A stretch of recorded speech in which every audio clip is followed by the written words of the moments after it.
দেখলাম এটা একটু শুরুতে বলা উচিত, আমি সংরক্ষণ করে রেখেছি। আমার দেশের একজন গর্ভবতী লেখক, না গর্বিত লেখক, গর্ভবতী বলতে হবে, এই লেখকের নাম হলো তসলিমা নাসরিন।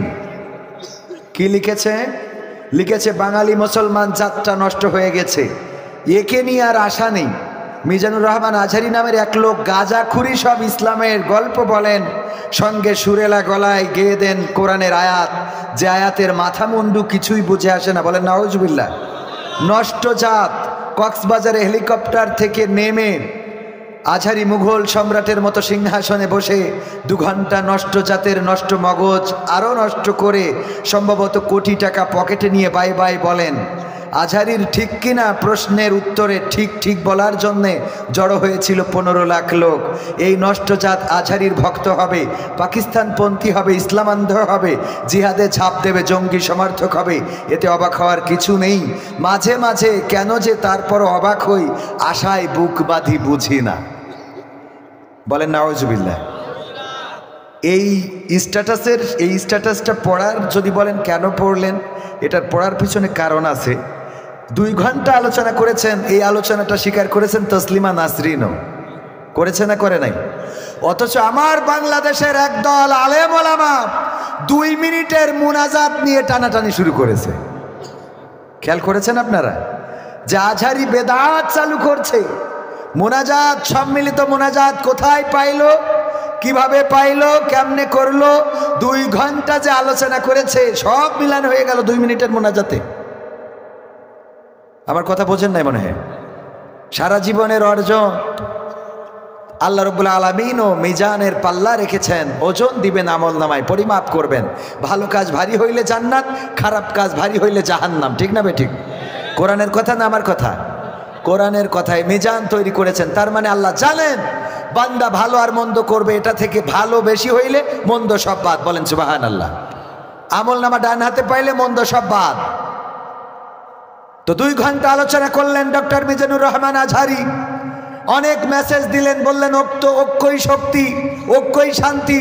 তিনি বললেন যে একা যদি থাকো তাহলে এটা একক, কিন্তু ঐক্য যদি সবাই একসাথে হও সেটা হলো ঐক্য, আর এই ঐক্যই শক্তি, আর এই শক্তির সাথে নিয়ে যদি চলতে পারেন তবেই বিজয় আসবে। মেসেজ দিলেন বাংলাদেশের মানুষের। আর আমার দেশের আলেম ওলামা আছে 2 মিনিটের মোনাজাত নিয়ে। তসলিমা নাসরিন আর এই জাতীয় আলেমদের মধ্যে কোনো পার্থক্য নাই। যে এই তসলিমা নাসরিনকে বাংলাদেশের মানুষ বিতাড়িত করেছে, ভারতে বসেও তারা আজহারির পিছনে, সাইদির পিছনে, আলেম ওলামার পিছনে, ইসলামী আন্দোলনের পিছনে, কোরআনের পিছনে, আল্লাহ রাসূলের পিছনে লাগে। আর আমার দেশের কিছু তাদের প্রেতাত্মা আছে যারা, ওরা তো সরাসরি ইসলামের বিরুদ্ধে লেগেছে, আর এরা ইসলামের মোড়ক গায়ে দিয়ে ইসলামের বিরুদ্ধে কথা বলে। সবচেয়ে নিরীহ জাতিগোষ্ঠী ছিল, সেই জাতিগোষ্ঠীর নাম হলো তাবলিগ জামাত।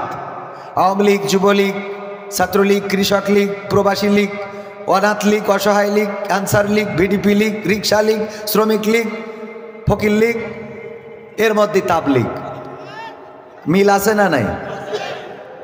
ওদের যদি বলতাম ইসলামী আন্দোলনের জন্য রাজপথে নামতে হবে কোরআন কায়েমের জন্য, বলতো আমরা নিরীহ মুসলমান, আমরা আল্লাহওয়ালা নবীওয়ালা কাজ করে বেড়াই, আমাদের ক্ষমতার চেয়ার নিয়ে পাড়াপাড়ি বাড়াবাড়ি এগুলো আমরা পছন্দ করি না। বলতো না? বলতো না? আমি কিন্তু তাবলিগ জামাতের বিরুদ্ধে নই। আমার মূল বক্তব্য হলো বিশ্ব ইজতেমার মাঠে নিজেদের চেয়ার ভাগাভাগি নিয়ে 2 গ্রুপের মধ্যে মারামারি করে 4 জন নিরীহ মুসলমানকে জবাই করা হয়েছে। ওগো আমার ভাইয়েরা, যারা ক্ষমতার জন্য রাজপথে নামে না, তারা তাদের চেয়ার রক্ষার জন্য 4 জন মানুষকে হত্যা করলো কোন আন্দাজে জানতে চায়? ভালো মানুষগিরি দেখাও, ভালো মানুষের মুখোশ পরে, ভালো মানুষের লেবাস পরে আর বাংলাদেশে ভালো কথা বললে বাঙালি জাতি মানবে না। কারণ বীর বাঙালি বুঝেছে ভালো কারা মন্দ কারা। এই জন্যে এখন হিন্দুরাও জামাত ইসলাম করছে। আবার এটা রাজনীতিতে নিয়ে যেয়েন না, অন্তত জামাত বাদ দিলেও ইসলাম করতেছে। ঠিক না বে ঠিক? সত্য বলছি না মিথ্যা বলছি? কারণ বুঝতে পেরেছে যে ইসলাম ছাড়া শান্তি নাই। আর সেই ইসলামের সুরাত সিরত যাদের মধ্যে আছে, অন্যতম যে দলটা, সেটা বুঝতে পারার কারণে এখন হিন্দুরা বলতেছে আমরা হিন্দু থাকি, তাও অন্তত এই দলের সাথে যাই। ঠিক না বে ঠিক? আর আমার দেশের মুসলমানেরা কয় রাজনীতি চলবে না। ঠিক না বে ঠিক? রাজনীতি চলবে না। রাসূল ছিলেন রাষ্ট্রপ্রধান, যদি রাসূলের সুন্নাত ফলো করি রাষ্ট্রের চেয়ারের দরকার আছে না নেই? রাসূল সাল্লাল্লাহু আলাইহি ওয়াসাল্লামের সাহাবারা ছিলেন এক এক জায়গার গভর্নর, এক একটা প্রদেশ শাসন করেছেন, এক একটা ইউনিয়ন, এক একটা গ্রাম শাসন করেছেন।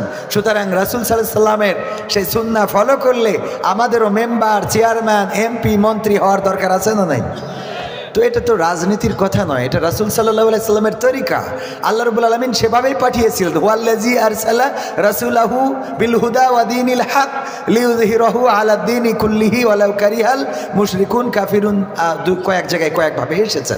সম্মানিত ভাইয়েরা, আল্লাহ রাব্বুল আলামিন বললেন আমি রাসূলকে পাঠালাম সত্য দিন সহকারে, যেন তিনি সকল মতাদর্শের উপরে আমার দিনকে এবং হেদায়েত সহকারে, সত্য দিন এবং হেদায়েত সহকারে পাঠালাম, যেন সব মতাদর্শের উপরে কার মতাদর্শকে কায়েম করে দেখায়? কার? চিল্লায় বলেন কার? আল্লাহর নাম বলতে কি কষ্ট হয়? কবরে যাওয়ার পরে প্রশ্ন করবে মান রব্বুকা, প্রথমেই তো বলতে হবে রব্বি আল্লাহ। আপনি ওখানে বলতে পারবেন না মান রব্বুকা মাই শেখ হাসিনা, হবে? কাজ হবে? মান রব্বুকা নরেন্দ্র মোদী, অনেকের তো রব নরেন্দ্র মোদী মানে না। রব মানে কি? রব মানে কি?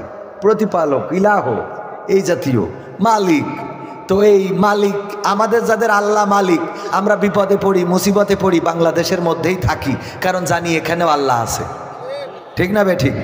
আর যারা মনে করে বাংলাদেশে আল্লাহ নেই, একমাত্র ভারতে আছে, তাই তাদের আল্লাহর মধ্যে পার্থক্য আছে। কথা কয় না? তারা যদি রব হিসাবে আল্লাহকে মানত তাহলে কারাগারের জেলকে ভয় পেত না।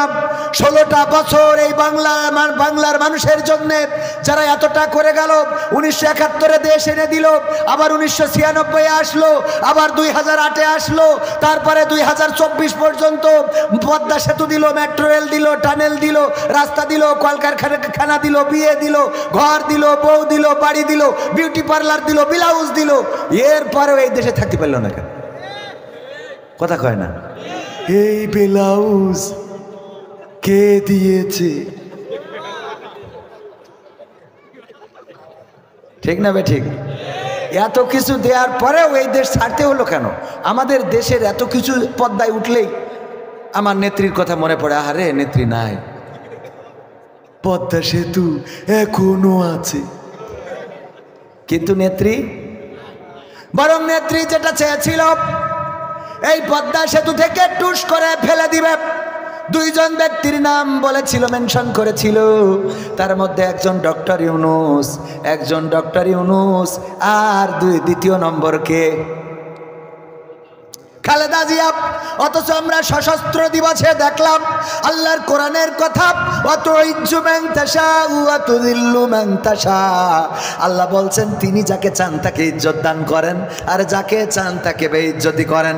দেখেন ডক্টর ইউনূস, সে বসে গেল সেই চেয়ারে, যেই চেয়ার থেকে বলেছিল ফেলে দিবে, টুস করে পদ্মায় সুবানি খাওয়াবে।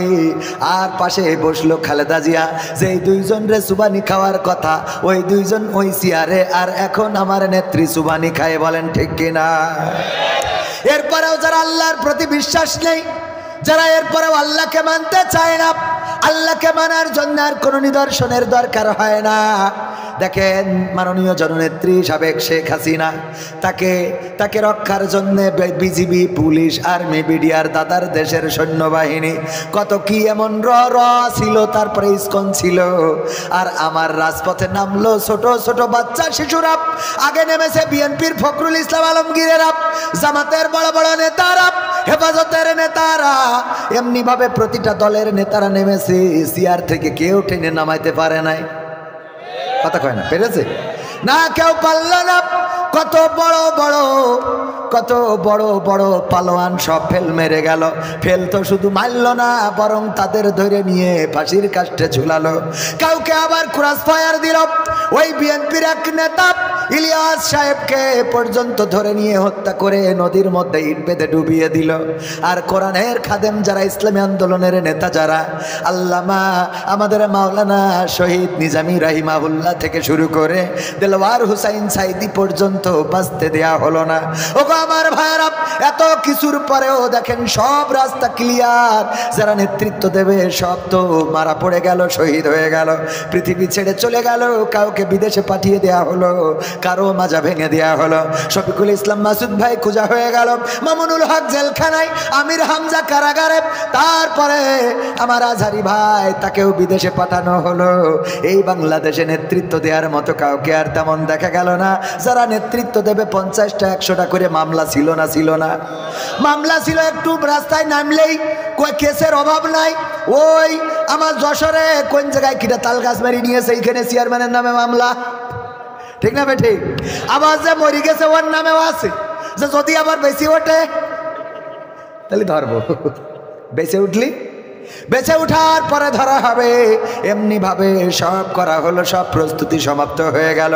অন্য 3বারের নির্বাচনের চেয়ে পরের নির্বাচনটা অনেকেই বলেছে গ্রহণযোগ্য ছিল। এখানে প্রতিদ্বন্দ্বী ছিল ডামি প্রার্থী বলে আবার প্রার্থী দাঁড় করানো হয়েছিল। এত কিছুর পরেও দেখেন কিছু না, শুধুমাত্র আমার বাচ্চা শিশুরা, নাবালক, তারা রাজপথে নেমে আসলো আর বলল আবু সাইদ হতে চাই, মুগ্ধ হতে চায়, আমার ভাইয়ের শাহাদাতের শাস্তি চায়, মরতে চায়। কিন্তু এই দেশে আর স্বৈরাচার চায় না। তাদের এই ছোট্ট বাচ্চা শিশুদের আন্দোলনে কোথার বিজিবি, কোথার বিএসএফ, কোথার র্যাব, কোথার এনএসআই, কোথার ডিজিএফআই, কোথার পালোয়ান, সব পালিয়ে গেল। এমনকি আমার নেত্রী পর্যন্ত ইন্টারনেট বন্ধ করে চলে গেল। তার মানে জুলুম কোনোদিন টেকে না। যদি কেউ জামাতেরও হয়, যদি মাওলানা মুর্শিদ আলম হয়, যদি জুলুম করে, উনি কি টিকবে? মাওলানা মুর্শিদ আলম যদি জুলুম করে, চেয়ারম্যান হওয়ার পরে যদি ত্রাণের চাল মেরে খায়, যদি চেয়ারম্যান হয়, নির্বাচিত করানো হয় মাওলানা মুর্শিদ আলমকে, উনি নির্বাচিত হওয়ার পরে বিধবা ভাতার কার্ড যদি শালির নামে দেয়, হ্যাঁ আমার শালির নামে এটা দিতে হবে, শালির নামে যদি দেয়, মাওলানা বলে কি ছেড়ে দেওয়া হবে? না, ছাড়া হবে না। জনগণের অধিকার বুঝে নিতে হবে। আর জনগণ যখন তার নিজের অধিকার বুঝে নিতে না পারে না, তখন সাহায্য এসে যায় কার? আমি এই কথাটা কেন বললাম? এত কিছু পরিবর্তনের পরেও যদি আপনার হেদায়েত না হয়, আপনি যদি আল্লাহর নিদর্শন খুঁজে না পান, তাহলে বুঝতে হবে আপনার আর হেদায়েত হবে না। খতামাল্লাহু আলা কুলুবিহিম ওয়া আলা সামঈহিম ওয়া আলা আবসারিহিম গিশাওয়াত ওয়া লাহুম আযাবুন আযীম।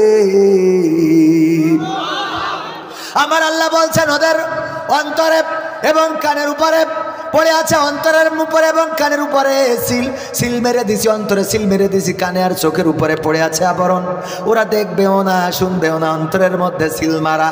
যত যাই করেন, যেভাবেই বলেন, ওদের হেদায়েত হবে না। ওদের আপনি কোনোভাবেই হেদায়েতের রাস্তায় পরিচালিত করতে পারবেন না। কথাটা কার? চিল্লায় বলেন, কথাটা কার? আল্লাহ রাব্বুল আলামিন এত সুন্দর করে সব কথা বলে দিয়েছেন। ওগো আমার ভাইয়েরা, ওগো আমার কলিজার টুকরারা, ওগো আমার যুবকেরা, এই জন্যে আল্লাহর পথটাকে আঁকড়ে ধরতে হবে। আল্লাহ রাসূলের পথ যদি আঁকড়ে ধরি, তাহলে আমাদের বিপদেও তিনি আছে না নাই, সুখের সময়ও তিনি আছে না নাই। যদি আপনার কুড়ে ঘর থেকে আল্লাহকে ডাকেন, আল্লাহ, কুড়ে ঘর থেকে বিপদে পড়েছেন, ওগো আল্লাহ আর পারি না, তোমার সাহায্য কোথায়? আল্লাহ শুনতে পায় না? আবার যদি মসজিদে এসে ডাকেন, আল্লাহ, ওগো আল্লাহ বিপদে পড়েছি, তোমার সাহায্য কোথায়? মসজিদ থেকেও শোনে, ফাঁকা প্রান্তরে যেখানে কেউ নাই, কোনো মানুষ নাই, জনগণ নাই, জনতা নাই, ওই ফাঁকা প্রান্তর থেকেও যদি ডাক দেন, আল্লাহ, আল্লাহ, আল্লাহ শোনেন না? অথচ বিপদে পড়ার পরে হঠাৎ রাত 12টার সময় যদি আপনার শরীরটা ধরে নেন যে স্ট্রোক করবেন এমন অবস্থা, দম বন্ধ হয়ে যায়, অথবা চোখে ঝাপসা দেখতেছেন, উঠতে পারছেন না, মাথাটা ঘুরানি দিয়ে পড়ে যান, এর জন্যে ডাক্তার যদি ডাকতে হয়, গ্রামে যদি ডাক্তার থাকেও তাও 5-10 মিনিটের দরকার আছে না নাই? আবার যদি হাসপাতালে নিতে হয় তাও 1 ঘন্টার দরকার, খোকসা বা কুষ্টিয়ায় যদি নিতে হয় 1-1.5 ঘন্টার দরকার আছে না নাই? 1-1.5 ঘন্টা লাগে ডাক্তারের কাছে পৌঁছাইতে। যদি আবার স্ত্রীকেও বলেন, স্ত্রীর ঘুম ভাঙাইতে 3-5 বার ডাকা লাগে। যদি মাকে বলতে চান আর একটা ঘরে ঘুমায়, মায়ের দরজায় যে টক টক করে ধাক্কা দেওয়া লাগবে, মা ওঠেন, আমার তো শরীরটা অসুস্থ মা, এমনি ভাবে ডাকা লাগবে, ডেকে উঠানো লাগবে। কিন্তু যে বিপদেই পড়েন না কেন, 1 সেকেন্ডের মধ্যে যে শব্দটা উচ্চারণ করলে ডাকে সাড়া দিবেন, তিনি হলেন আল্লাহ। সুবহানাল্লাহ। 1 সেকেন্ড, আল্লাহ। গুলি লেগেছে, আল্লাহ। অ্যাক্সিডেন্ট করেছেন, আল্লাহ। বাড়ির মানুষ জানার আগে আল্লাহ জানতে পারেন, বাড়ির মানুষ শোনার আগে আল্লাহ শুনতে পারেন, বন্ধুদের কাছে বলার আগে আল্লাহ জেনে যায়। অনেক ঘটনা দেখে যাবেন না, আপনি না চাইতেই কেমন করে হয়ে গেল। আপনি মনে মনে করেছেন দিয়ে দেওয়ার মালিক কি? দিয়ে দেওয়ার মালিককে। মুস্তাজাবুদ দাওয়া হতে হবে। মুস্তাজাবুদ দাওয়া তো বোঝেন, যার দোয়া আল্লাহ কবুল করেন, যে দোয়া করে, যাই দোয়া করে আল্লাহ কবুল করে নেন। আল্লাহর নবী সাল্লাল্লাহু আলাইহি ওয়াসাল্লাম ছিলেন সবচেয়ে বড় মুস্তাজাবুদ দাওয়া। আল্লাহর নবী যেটা চাইতেন হাত তুলে চাইলেও দিত, হাত না তুলে চাইলেও দিত। এমনকি আল্লাহর নবীর দাদা আব্দুল মুত্তালিবও অনেকটাই মুস্তাজাবুদ দাওয়া ছিলেন। তিনি কাবা ঘর রক্ষণাবেক্ষণ করতেন। যখন আব্রাহা আসলো কাবা ঘর ভাঙার জন্য, আব্দুল মুত্তালিব উনি শুনলেন আব্রাহা হস্তি বাহিনী নিয়ে আসছে কাবা ঘর ভাঙার জন্য। এই কথা শোনার পরে ভয় পেয়ে গেলেন, যাহারে এই হস্তি বাহিনীকে আমি কেমন করে থামাবো গো আল্লাহ। ও গো আল্লাহ, এমন তো সামর্থ্য নাই। হঠাৎ করে কাজের লোক এসে বলল, আপনার উটগুলো আব্রাহার সেনাবাহিনী ধরে নিয়ে গেছে। আব্দুল মুত্তালিব চলে গেলেন আব্রাহা বাদশার যে তাঁবুটা ছিল সেই তাঁবুতে যাওয়ার পরে বললেন, আব্রাহা তোমার কাছে এসেছি। কে তুমি? আমি আব্দুল মুত্তালিব, কাবা ঘর রক্ষণাবেক্ষণ করি, দেখাশোনা করি। ও ঠিক আছে, তুমি যেহেতু এসেছো কি বলতে চাও? তোমার সৈন্যবাহিনী আবার উট দখল করে নিয়ে এসেছে, আমি উটগুলো ছাড়ানোর জন্য এসেছি। বলল ঠিক আছে, তোমার উটগুলো ছেড়ে দিলাম। খুশি কিনা? বলল হ্যাঁ খুশি হয়ে গেলাম। ঠিক আছে যাও। আবার ডাক দিল, আব্দুল মুত্তালিব শোনো, শুনলাম তুমি কাবা ঘর দেখাশোনা করো, রক্ষণাবেক্ষণ করো, অথচ আমার কাছে আসলে তোমার উট দখল করে নিয়েছি, উটগুলো ফেরত চাইলে, কিন্তু একটা বারের জন্য কাবা ঘরের ব্যাপারে কোনো কথা বললে না কেন? কাবা ঘরটা কি রক্ষা করার দরকার নাই? আমি তো এসেছি ভাঙতে।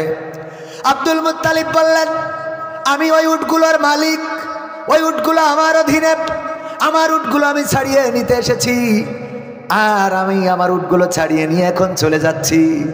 যে কাবা ঘর তুমি ভাঙতে এসেছো, ওই কাবা ঘর তো শুধুমাত্র রক্ষণাবেক্ষণ দেখাশোনা করি আমি। ওই কাবা ঘরের মালিক হলেন আল্লাহ। তিনি যদি চান তাইলে আমি যেমন করে উট ছাড়িয়ে নিলাম, তেমন করে তোমার থেকে কাবাটা রক্ষণাবেক্ষণ করে নেবে। কাবাটা ছাড়িয়ে নিবেন, তেমন করেই কাবাটা ছাড়িয়ে নিবেন। তারপর আব্দুল মুত্তালিব কি করলেন? আসলেন কাবার দরজায়, কাবার দরজায় 2টি হাত রাখলেন, তারপরে বললেন, হে রব। আল্লাহ রাসূল তখনও পৃথিবীতে আসে নাই। 50 দিন পরে আল্লাহ রাসূলের জন্ম হয়েছে।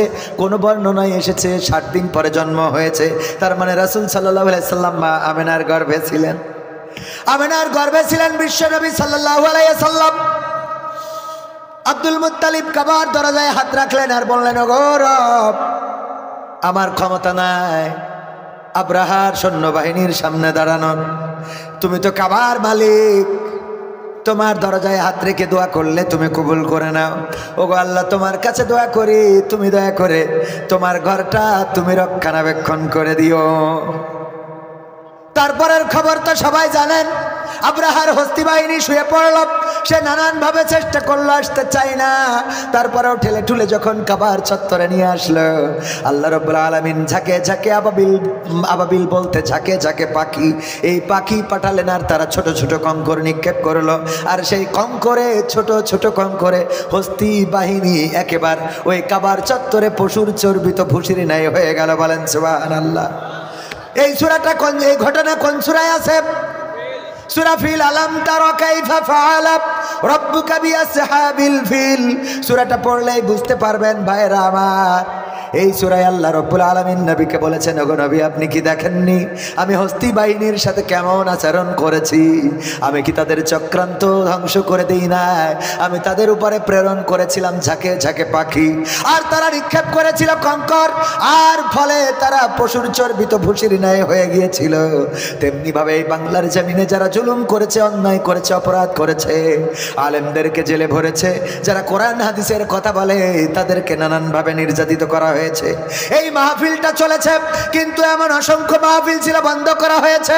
মাহফিল করার জন্য অনুমোদন দরকার, থানায় যেতে হবে, পুলিশকে বলতে হবে, নেতাকে দাওয়াত দিতে হবে। এমনি ভাবে সব কিছু ঠিকঠাক রাখার পরেও এক গ্রুপের দাওয়াত দেওয়া হয়েছে, আর এক গ্রুপের দেওয়া হয় নাই। ওই গ্রুপ যাইয়ে বলে যে মাহফিল বন্ধ করেন, না হলে কাঠি খোলা হবে। ঠিক না বে ঠিক? বন্ধ হয়েছে না হয় নাই? 144 ধারা দিল কোরআনের পক্ষে। আল্লামা দেলোয়ার হোসাইন সাইদির চট্টগ্রামের মাহফিল সহ সব মাহফিলগুলো বন্ধ করা হলো। আর আজকে কোরআনের মাহফিলগুলো উন্মুক্ত হয়ে গেছে। যেই আলেমদেরকে বলা হয়েছিল এই মুহূর্তে বাংলা ছাড়, তারা বাংলাদেশে আছে না নাই? আছে মানে কি রাজত্ব করে। আবার আমির হামজা ফিরে এসেছে, আবার মামুনুল হক স্টেজে কথা বলে, আবার আজহারি ডক্টর মিজানুর রহমান আজহারি কোরআনের ময়দানে এসেছে, মানুষকে বয়ান করে সুললিত কণ্ঠস্বর দিয়ে শোনান। এমনি ভাবে কোরআনের পক্ষে যারা ছিল সব একে একে ফিরে আসলো। শুধুমাত্র যারা মনে করেছিল এই দেশ তাদের, এই জমিন তাদের, এই বাড়ি তাদের, এই ঘর তাদের, এই নদী তাদের, এই সেতু তাদের, এই রাস্তা তাদের, আল্লাহ রাব্বুল আলামিন তাদের এমন সিদ্ধান্ত নিলেন যে গোটা সংসার ধরে নিয়ে একেবারে চলে যেতে হলো। বলেন ঠিক কিনা? আল্লাহকে চেনার জন্য আর কিছু দরকার আছে? ওগো আমার ভাইরা, এবার আসুন বলি মুস্তাজাবুদ দাওয়া কেন হতে হবে। মিজানুর রহমান আজহারি ভাই ঘটনাটা বলেছিলেন, অনেকের কানে বাজতে পারে, আমিও ঘটনাটা মনে করে দিতে চাই। ওগো যুবকেরা, যারা যে স্বপ্ন দেখে, আল্লাহ যদি স্বপ্নটা সত্যিকার অর্থেই ভালো স্বপ্ন, আল্লাহর পথের স্বপ্ন হয়, পূরণ করে দেওয়ার মালিক কি? অনেকেই বলে হুজুর জীবনে একটা স্বপ্ন ছিল যেন দিনদার ইমানদার বউ পায়, আমি যাই হই না কেন বউটা আল্লাহওয়ালা পাইছি। অথচ আল্লাহ রাব্বুল আলামিন বলছেন যেমন পুরুষ তেমন তার রমণী। আল্লাহওয়ালা পাইছেন এটা ঠিক, কিন্তু আপনি যারে লাইলাতুল ফেব্রুয়ারিতে নিয়ে তাহাজ্জুদ পড়লেন, আপনার বউ দেখা যায় এরকম কত তাহাজ্জুদ মারিয়েছে, এরপরে গিয়েছে। ঠিক না বে ঠিক? মনে করেন না আপনি এক হাজিব, আর আপনি আর একজন রে পাইলেন, উনি মনে হয় খুব আল্লাহওয়ালা, এটা মনে করার দরকার নেই। ব্যতিক্রম হতেই পারে, তবে সেটা খুব বেশি না। ফিরআউনের স্ত্রীর নাম ছিল কি? আসিয়াকে বলল আমি রব, আমাকে রব মেনে নাও। আসিয়া বলল আমার স্বামী, আমি তোমার চুলা ছেড়ে দেব, আমি তোমার মাথায় বেলি কেটে দেব, বেলি কেটে দেব, আমি তোমার পিঠে সুড়সুড়ি, আমাদের যশোরের ভাষায় বলে পিঠে সুড়সুড়ি দেব, তোমার শান্তি লাগবে এরকম করে টাইনলে, হ্যাঁ, মুখের চেহারার পরে হাত বুলাই দেব, তোমার সব রকম আদর করতে আপত্তি নাই, তোমার বিছানায় তুমি যতবার চাও আমি তোমার জন্য প্রস্তুত থাকব, কিন্তু রবের জায়গাটা আমি আমার স্বামীকে দিতে পারি না। রব মেনে নিয়েছিলেন কাকে? আল্লাহকে রব মানার প্রতিদান পেলেন। ফেরাউন এত বড় শাস্তি দিল, কলিজার টুকরা সন্তানদের সাথে আপোষ করলেন না। আসিয়া আলাইহিস সালামের সামনে বড় কড়াইয়ের মধ্যে তেল গরম করে ছেড়ে দিলেন, বড় কড়াইয়ের মধ্যে, জ্বলন্ত কড়াইয়ের মধ্যে বাচ্চাদেরকে ছেড়ে দিলেন, তারপরে কাঠের মধ্যে পেরেক গাড়লেন, আর ওই পেরেকের পরে শুইয়ে দিলেন আসিয়া আলাইহিস সালামকে। তার নিজের স্ত্রী রক্তে যখন ভেসে যায়, আসিয়া সান্ত্বনা পেয়ে গেলেন। আল্লাহ রাব্বুল আলামিন আর সে আজিমে দেখিয়ে দিলেন, তোমার পাশে এই যে দেখা যায়, দেখো কে? আসিয়া আলাইহিস সালাম বললেন আল্লাহ কে তা তো জানি না। বলল এই হলো আখিরি জামানার পয়গম্বর বিশ্ব নবী মুহাম্মদ সাল্লাল্লাহু আলাইহি সাল্লাম। পরকালের ময়দানে ফেরাউনের মতো জালিম তো তোমার জান্নাতে সঙ্গী হবে না, এই জন্য আখিরি জামানার পয়গম্বরকে তোমার সঙ্গী হিসাবে জান্নাতে দান করে দিলাম। ওগো আমার ভাইরা, ইব্রাহিম আলাইহিস সালাম মাথা নত করেছিলেন কার কাছে? বলেছিলেন ইন্নী ওয়াজ্জাহতু ওয়াজহিয়া লিল্লাযী ফাতারাস সামাওয়াতি ওয়াল আরদ হানিফা ওয়া মা আনা মিনাল মুশরিকিন। ইব্রাহিম আলাইহিস সালাম বললেন, ওগো আল্লাহ, আমি আমার মুখটা ঘুরিয়ে দিলাম সেই রবের দিকে যিনি আসমান জমিন এবং তার মধ্যে যা কিছু আছে সব সৃষ্টি করেছেন। আমি তার দিকে মুখ ঘুরিয়ে দিয়ে বললাম, আমি কোনো মুশরিকের অন্তর্ভুক্ত নই। আল্লাহর কাছে যখন নিবেদিত প্রাণ হয়েছেন, ফিরআউন আগুন তৈরি করলেন, প্রকাণ্ড আগুন। সেই আগুনের মধ্যে ফেলা হবে ইব্রাহিম আলাইহিস সালামকে। এমন আগুন, যে আগুনের উপর দিয়ে যদি পাখিরা উড়ে যেত, ওই পাখিগুলো পুড়ে ভস্ম হয়ে যেত। আগুনের কাছে কেউ যেতে পারে না, আরিফ স্যারও যেতে পারে না, আমার হুজুরও যেতে পারে না, মাস্টারও যেতে পারে না। কেউ যখন যেতে পারে না, বুদ্ধি করলো কি করে ফেলা যায়। ধরে যদি ছেলে দেওয়া হয়, তাও আগুনের কাছে তো পৌঁছাবে না। তাইলে কি বানাইতে হবে? তখনকার সময় বলতো চড়ক গাছ, এখন বলে ক্রেন। কি ক্রেন আছে না? নদীর ওই পারের মাল এপারেও দেওয়া যায় না, যায় না। নৌকার দরকার নাই, ওই পারে মেশিন লাগায়া তারপরে যখন ক্রেনে বাঁধাই দেবেন, ক্রেনটা আস্তে করে লম্বা করে পাঠিয়ে দেয়। এই ইব্রাহিম আলাইহিস সালামের জন্যে যখন আগুন বানালো, আগুনের কাছে যাওয়া যায় না, কি করলো? চড়ক গাছ নামক ক্রেন বানায়া যখন উঠাইয়ে দিল, ইব্রাহিম আলাইহিস সালাম বললেন, ওগো নমরুদ, আমার ভুল হয়েছে, মাফ করে দেন প্লিজ। বলেছে, প্লিজ আমাকে ক্ষমা করে দেন। হ্যাঁ, কি বললেন? ফেরেশতা এসে বলল, ইব্রাহিম, তোমার জন্য আসমানে ফেরেশতারা কাটাকাটি করে, আমরা এসেছি সাহায্য করার জন্য। ইব্রাহিম আলাইহিস সালাম বললেন, আল্লাহ কি পাঠিয়েছেন? আমার রব কি পাঠিয়েছেন নাকি? বলল না, আমরা আল্লাহর কাছ থেকে অনুমতি নিয়ে তারপরে এসেছি। কেমন করে? আল্লাহকে বললাম, আল্লাহ, যদি তুমি অনুমতি দাও, তোমার বান্দা, তোমার খলিল, তোমার বন্ধুর সহযোগিতা করতে চায়। আল্লাহ রাব্বুল আলামিন বললেন, যাও, তবে দাবি হলো, তবে তোমাদের কাছে আমার কথা হলো, আদেশ হলো, তোমরা যাওয়ার পরে ইব্রাহিমকে জিজ্ঞাসা করবা, গো ইব্রাহিম, তোমার সাহায্যের দরকার আছে নাকি? সাহায্য করার প্রয়োজন আছে নাকি? ইব্রাহিম যদি বলে দরকার আছে, তাইলে করবা, আর যদি বলে না, তাইলে ফিরে আসবা। আল্লাহর নবী বললেন, ওগো ফেরেশতারা, তোমরা ফিরে যাও, ফিরে যাও, ফিরে যাও, কারণ তোমরা আমার জন্য যে মায়া দেখাচ্ছ, আমার জন্য যে দরদ দেখাচ্ছ, তোমরা আমার অবস্থা যা জানো, তার থেকে বেশি ভালো জানেন আমার আল্লাহ। ভালো জানেন কে? এই জন্য চাকরি নাই, নেতার তেল মারার কোনো দরকার নাই। চাকরি নাই আরিফ স্যারের কাছে টাকা দেওয়ার কোনো দরকার নাই। চাকরি নাই আমার কলেজের মাস্টার, রাজশাহী ভার্সিটির মাস্টার, ওনার কাছে যাওয়ার কোনো দরকার নাই। চাকরি নাই, আল্লাহর কাছে মাথাটা নত করে আল্লাহকে বলেন, দেওয়ার মালিক আল্লাহ। আল্লাহ যদি চাকরি না দেন, উত্তম রিজিকের ব্যবস্থা করার মতো অপশন আছে না নাই?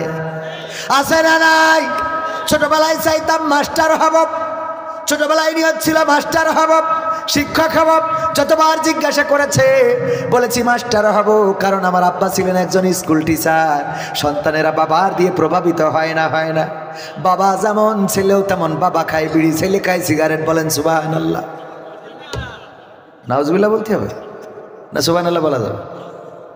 ও তো গাঁজা খাওয়া দরকার, কারণ বিড়ি খাওয়া বন্ধ করিনি তো ছেলে ওইটাই খাওয়া উচিত, ঠিক না বেঠে? বলেন নাউজুবিল্লাহ। আবার যদি বাবা বাংলা মদ খায়, ছেলে আমেরিকারটা খায়, মালটা একটু বড় বোতলটা খায়। ওগো আমার ভাইয়েরা, এই জন্যে বাবা দ্বারা ছেলে প্রভাবিত হয়। সুতরাং যেই বাবা এখানে আছেন, যত বাবা আছেন, আপনি আপনার পিতামাতার সাথে যেমন আচরণ করবেন, আপনার সন্তান ওটা দেখে আপনার সাথে সেই আচরণটা করবে। মনে কি থাকবে? আপনি যদি বলেন, হুজুর আমার ছেলে খাতি দেয় না, হুজুর একটু দোয়া করে দেন, হুজুর তো দোয়া করে দেবে। তার আগের প্রশ্ন হলো, আপনার বাবা যখন ছিল আপনি কেমন দেখেছেন, কেমন তার দায়িত্ব পালন করেছেন? লুঙ্গিটা ছিঁড়ে গিয়েছে, আপনি কয়দিন নতুন একটা লুঙ্গি কিনে দিয়েছেন। শাড়ি ছিঁড়ে গিয়েছে, মায়ের শাড়ি কিনে দিয়েছেন, ঔষধ কিনে দিয়েছেন কতদিন। আপনি যদি এগুলো না করে থাকেন, আপনার সন্তান এইগুলো করবে। আর একটা কায়দাই করবে, যারা পিতামাতাকে খেদমত করেন নাই, তাদের সন্তান মাদ্রাসায় দিতে হবে। কোথায়? মাদ্রাসায় যখন দিবেন, আজরের পেটে ইব্রাহিমের জন্ম হয়েছিল না হয় নাই? কথা কয় না? হয়েছে না হয় নাই? আল্লাহ রাব্বুল আলামিন আজরের পেটে ইব্রাহিমকে দিলেন, যিনি মূর্তি বানাতো। তার পেটে এমন একজন জন্মগ্রহণ করলো যে মূর্তি ভেঙে বেড়ালো। ওগো আমার ভাইয়েরা, এই জন্য আপনার সন্তানকে যদি কোরআনের রাস্তায় দিতে পারেন। এই তোমাদের কি হয়েছে? মুতু ধরেছে? মেশিন নষ্ট? হ্যাঁ, মেশিন নষ্ট হয়ে গেছে এই বয়সে? গাঁজা খেয়ে বেড়াও নাকি?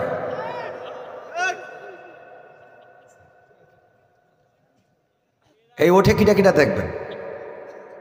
ভালো কথা ভালো লাগে না।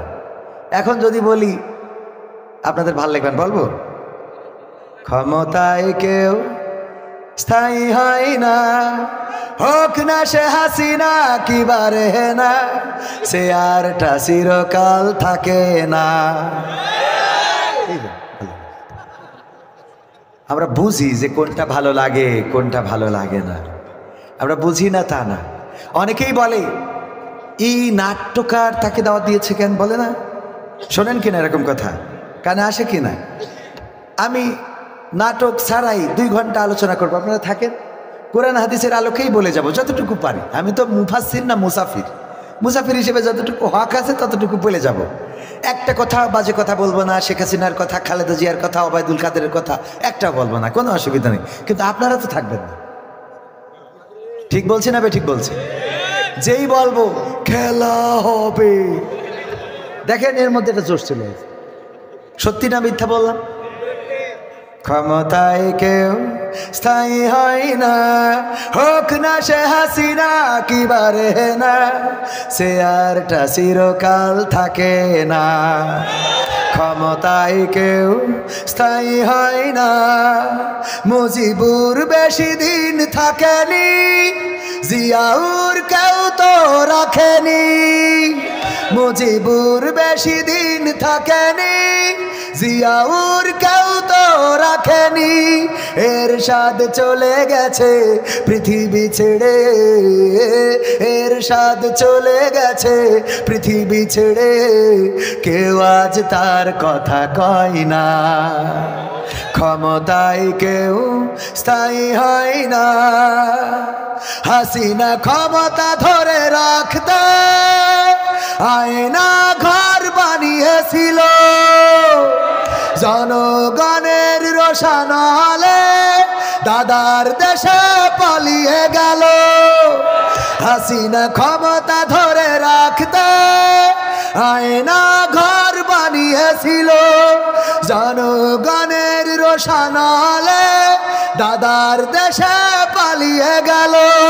ডিবি হারুনের পাশে আর, ডিবি হারুনের পাশে আর পরিমণিদের দেখা যায় না। ঠিক না বেঠে?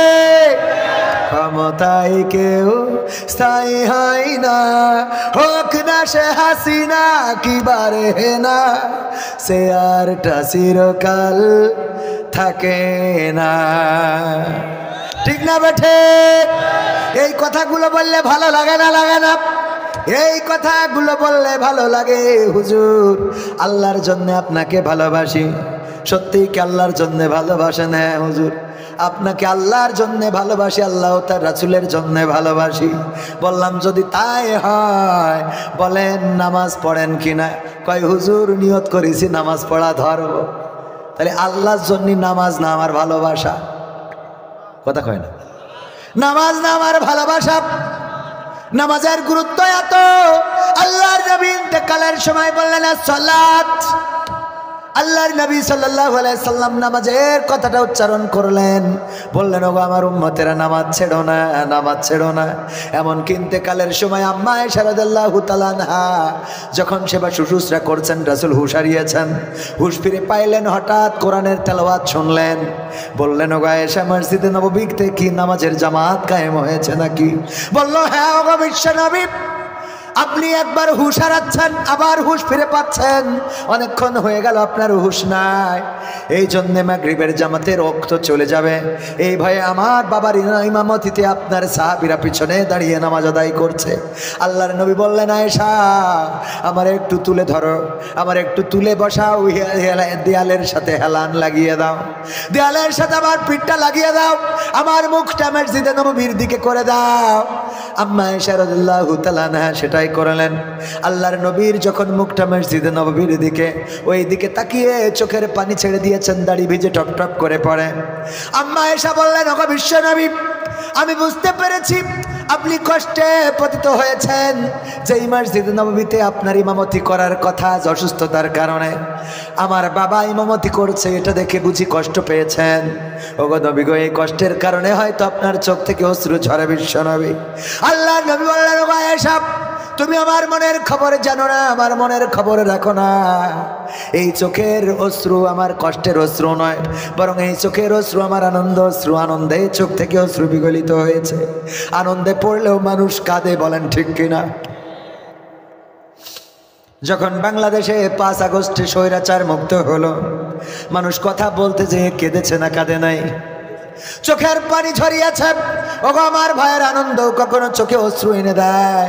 আল্লাহর নবী বললেন, ওগো আয়েশা এই নামাজটা কায়েম দেখার জন্য কত কষ্ট করলাম, কত পরিশ্রম করলাম। এই নামাজটা কায়েম দেখার জন্য কত কাইমার খেয়েছি, পাথরের আঘাত খেয়েছি, রক্তাক্ত হয়েছি। এই নামাজ কায়েম দেখার জন্য মক্কা ছেড়েছি। এই নামাজ কায়েম দেখার জন্য আমি ওহুদের ময়দানে আমার দান মোবারক শহীদ হয়েছে। এই নামাজ কায়েম দেখার জন্য আবার তায়েফে রক্ত ঝরেছে, পায়ের জুতা আটকে গিয়েছে, পায়ের সাথে এত রক্ত ঝরেছে বেহুশ হয়ে গিয়েছি। 3 বার পড়ে গিয়েছি, আমারে উঠায় ধাক্কা মেরে দিয়েছে। বিশ্ব নবীর গায়ে পাথর মেরে রক্তাক্ত করেছে। সেই নামাজ আজকে যখন মসজিদে নববীতে আমার অনুপস্থিতিতে পড়তে দেখলাম, তখন আমার অন্তরাত্মা খুশি হয়ে গেছে। আমার চোখ দেখে নিল, আমার মনের চোখ দেখে নিল, কিয়ামত পর্যন্ত আমার উম্মতেরা এমন করেই নামাজ কায়েম করবে। বলেন আল্লাহু আকবার। সেই মসজিদে লোক বেশি হয় না কম হয়? চায়ের দোকানে বেশি না কম? বেশি না কম? যতগুলো চায়ের দোকান আপনার বাজারে আছে, এক জায়গায় করলে যত লোক হয় মসজিদে জায়গা ধরবে না। ওগো আমার ভাইয়েরা, অথচ চায়ের দোকানদার কোনোদিন আজান দেয় নাই, কোনোদিন চায়ের দোকানে মাইক লাগায় বলে নাই আসসালাতু খায়রুম মিনাস সাহ। এরা বলিস নাকি যে নামাজের থেকে চা খাওয়া উত্তম? আইসো তাড়াতাড়ি করে চায়ের দোকানে, এই কথা বলে নাই, বরং বলেছে মুয়াজ্জিন সকালবেলা কত সুন্দর করে বললেন, আসসালাতু খায়রুম মিনান নাওম। আমার মুয়াজ্জিন বললেন, ওগো গ্রামবাসী শোনো, তোমার এই আরামের ঘুম থেকে নামাজটা উত্তম। হাইয়া আলাস সালাহ, আসো নামাজের দিকে। হাইয়া আলাল ফালাহ, আসো কল্যাণের দিকে। প্রতিদিন 5 বার করে ডাকে, আমাদের কানে বাজে, কিন্তু চায়ের দোকান থেকে ফিরি না, আমরা সিরিয়াল থেকে ফিরি না, আমরা মদের আড্ডা থেকে ফিরি না, আমরা তাস খেলা থেকে ফিরি না। আমার মা বোনেরাও আছে, নামাজ পড়ে না। ওগো আমার ভাইয়েরা, আমার রাসূল যেটা চেয়েছেন সেটা কি আমরা করছি নাকি? বলেন কি করছি? না, করছি না। এই জন্য নামাজমুখী হতে হবে, মসজিদমুখী হতে হবে। মসজিদগুলোতে মুরব্বীদের সংখ্যা বেশি না কম? বেশি না কম? এই মুরব্বীরাও একদিন আমাদের মতো ইয়াং ছিল, আপনার মতো যুবক ছিল। ওই দিন চিন্তা করেছিল, আমি যেদিন বৃদ্ধ হব সেই দিন নামাজ পড়বো, সেই দিন নামাজ ধরবো। এর মধ্যে অনেকেই সুযোগ পেয়েছে, আর অনেকেই তার আগে কেল্লা ফতে নেটওয়ার্কের বাইরে চলে গেছে। ঠিক না বেঠিক? ওবায়দুল কাদের মনে করিল এইবার ক্ষমতা পাওয়ার পরে ভালো হয়ে যাব, আর অনেককেই তো বললো মাসুদ ভালো হয়ে যাও। ঠিক না বেঠিক? কিন্তু ভালো হওয়ার আগে আল্লাহ যদি নেটওয়ার্কের বাইরে রেখে দেয়, করার কিছু আছে নাকি? এতগুলো মসজিদ বানালো বাংলাদেশে, 560টিরও বেশি, 560টি মডেল মসজিদ বানালো। আর এই মডেল মসজিদে তার দেওয়া ইমামগুলো সারাদিন গুণগান করে, দোয়া করে। 560 জন একযোগে তার যোগ পড়ে দোয়া করলো, তারপরেও টিকায় রাখতে পারল। তার মানে আল্লাহ যখন নেটওয়ার্কের বাইরে দেবে, আপনি যেভাবেই বলেন নেটওয়ার্ক আর পাবে না। ঠিক না ঠিক? কত অহংকার, কত বাড়াবাড়ি, আজকে এভাবে কথা বলতেছি চিল্লায়ে চিল্লায়ে ভাইয়েরা আমার, কোরআনের পথে আসেন। আল্লাহ না করুন যদি হঠাৎ করে এখান থেকে নামার আগে প্যারালাইজড হয়, এক পাশ পড়ে যায়, আর যদি এই সময় আমার স্টেজে উঠাই যায়, তাহলে কি বলছে? ভাইরা আমার, আমি কথা বলতে পারবো না, আমার এ পাশ পড়ে গেছে, কাজ করতেন না। ঠিক না বেঠে? শুধুমাত্র এক সাইড। অনেকেই হুমকি দেয়, এই খবরদার শাটার খুলবি না, তুই যদি শাটার খুলিস এই শাটার ভাঙবো, তোরও ভাঙবো। বাড়ি গেছে হঠাৎ করে, পরের দিন দেখা গেল শুনে যা শাটার খুলবে, ও যাই বলতেছে শাটার খুলবেন না, শাটার খুলবে? হ্যাঁ সেইটা চলে না, এবার এবার হ্যাঁ, এবার হ্যাঁ কেনা বা হ্যাঁ কেনা কেনা কাঁদাচ্ছে না। ঠিক না বেঠে? এই জন্য ক্ষমতার বাহাদুরি দেখানো যাবে, দেখানো কি যাবে? এমপিরা সব কোথায় গেল, মন্ত্রীরা সব কোথায় গেল, কোথায় কাদের কাকা? তাদের সারা দেশটা এখন লাগে ফাঁকা ফাঁকা। ঠিক না বেঠে? হাত উঁচু করে বলেন ঠিক না বেঠে? এমপিরা সব কোথায় গেল, মন্ত্রীরা সব কোথায় গেল, কোথায় কাদের কাকা? তাদের সারা দেশটা এখন লাগে ফাঁকা ফাঁকা, ওদের সারা দেশটা এখন লাগে ফাঁকা ফাঁকা। পালাবো না, প্রয়োজন হলে ফখরুলের বাসায় গিয়ে উঠবো, জায়গা দেবে? ঠাকুরগাঁওয়ে বাসা আছে না? ঠিক না বেঠে? পালাবে না, পালাবে না, যাই না তবু দেখা, পালাবে না, পালাবে না, যাই না তবু দেখা।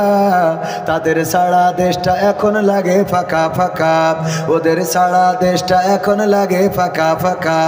আইন মন্ত্রী আটকে গেল আইনেরই ফাঁকে, দাড়ি সারা দরবেশেরে ভণ্ড ভণ্ড লাগে। ঠিক না বেঠে? যারা ঠিক বলবে না বসবেন, ওরা ওই ঠিকির লোক। কোন ঠিকির? আইন মন্ত্রী আটকে গেল আইনেরই হাতে, দাড়ি সারা দরবেশেরে ভণ্ড ভণ্ড লাগে। শুনছি কত নেতা নেত্রী খাইতেছে ভাই ডান্ডা, বিচারপতি কালামানিকের ফাটিয়েছে আন্ডা। পলকের ঝলক গেল, পলকের ঝলক গেল থামিয়ে নেটের চাকা। তাদের সারা দেশটা এখন লাগে ফাঁকা ফাঁকা, ওদের সারা দেশটা এখন লাগে ফাঁকা ফাঁকা।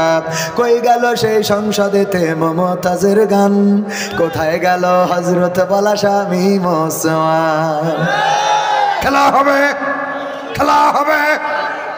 কই গেল সেই সংসদেতে মমতাজের গান, কোথায় গেল হযরত বলা স্বামী মুসলমান? ইনু মেনন দীপু মনি আছে কারাগারে, বাপ করিলেও পাপ কখনো ছাড়ে কি আর তারে? কোথায় গেল স্পিকারের, কোথায় গেল স্পিকারের দৃষ্টি আঁকা বাঁকা? তাদের সারা দেশটা এখন লাগে ফাঁকা ফাঁকা, ওদের সারা দেশটা এখন লাগে ফাঁকা ফাঁকা। কোথায় গেল আরাফাত আর ব্যারিস্টার সুমন, কথা বলার সময় তারা করে নিয়োজন? ঠিক না বেঠে? কই গেল সেই আরাফাত আর ব্যারিস্টার সুমন, কথা বলার সময় তারা করে নিয়োজন? মুরগি কবির খাইছে ধরা, জাফর কোথায় আছে? গোপন কি সেও গেল মোদি দাদুর কাছে? কোথায় গেল এ সালামের, কোথায় গেল এ সালামের কাড়ি কাড়ি টাকা? তাদের সারা দেশটা এখন লাগে ফাঁকা। ঠিক বললাম না বেঠিক বললাম? কেন ফাঁকা ফাঁকা লাগে? আগে আমাদের টেলিভিশনে আমরা শিখেছি কুমড়ো দিয়ে কেমন করে বেগুনি বানাইতে হয়, কেমন করে কাঁঠাল দিয়ে বার্গার বানানো যায়, কেমন করে গোশতের অভাব পূরণের জন্য কাঁঠাল ব্যবহার করা যায়। ঠিক না বেঠিক? আমরা শিখলাম কাঁচামরিচ কেমন করে শুকায়ে রেখে বর্ষাকালে সেটা আবার পানিতে ভিজাইলে জ্যান্ত হয়ে যায়। কত কি শিখলাম। এখন আবার ভারতের দাদারা কান্নাকাটি করে টেলিভিশনে, আমাদের পেঁয়াজ কেনার মানুষ নাই রে, আমাদের পেঁয়াজ কেনার মানুষ নাই। আমি বললাম গো দাদা, কান্দে কোনো লাভ হবে না রে, কারণ আমরা পেঁয়াজ ছাড়া কেমন করে রাঁধতে হয় সেটা নেত্রীর কাছ থেকে শিখেছি। এখন নেত্রী তোমাদেরও শিখাবে, ঠিক না বেঠে? পেঁয়াজ ছাড়া রান্না শিখলাম, এই জন্য এখন আমার নেত্রী তোমাদের কাছে আছে, উনি তো পেঁয়াজ ছাড়া রান্না শিখিয়ে দেবে। সুতরাং তোমাদের পেঁয়াজ কেনার কাস্টমার পাওয়া যাবে না। আমাদের পেঁয়াজ দিতে চাও না, বন্ধ করে দাও বর্ডার, আমাদের লাগবে না, তোরা দিবি না, তাতে কি হয়েছে?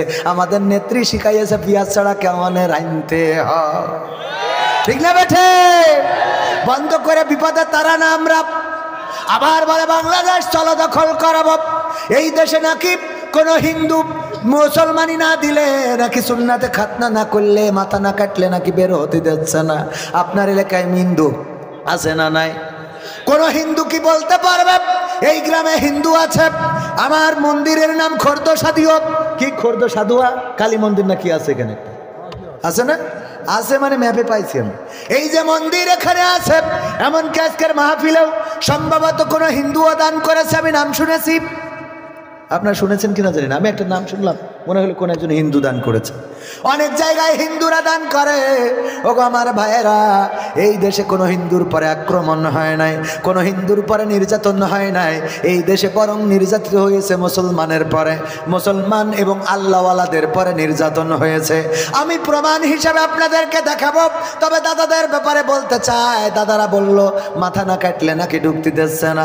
আমাদের দেশে যারা আছে ওদের তো কাটা লাগবেই না, লাগবেই না, লাগবেই না। আমরা কোনোদিন বলবো না, বলার দরকারও নেই, ইসলামেও নেই, ধর্মেও নেই।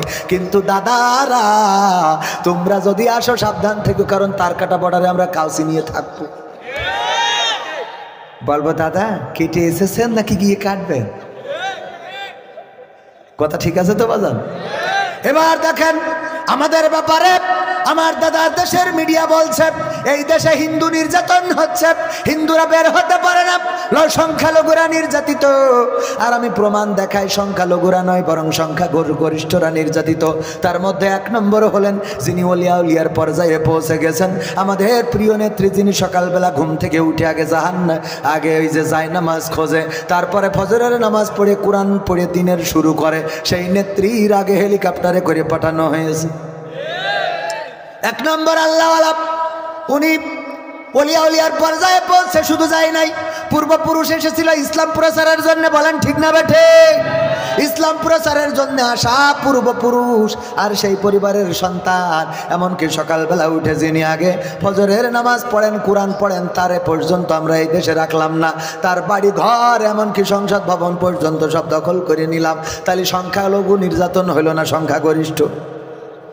কথা কয় না? সংখ্যাগরিষ্ঠ। দুই নম্বর শামীম ওসমান হাফিজাহুল্লাহ, আল্লাহর ওলি, এমন কোন রাত নাই ৮০-৯০ রাকাত তাহাজ্জুদ নামাজ পড়ে না।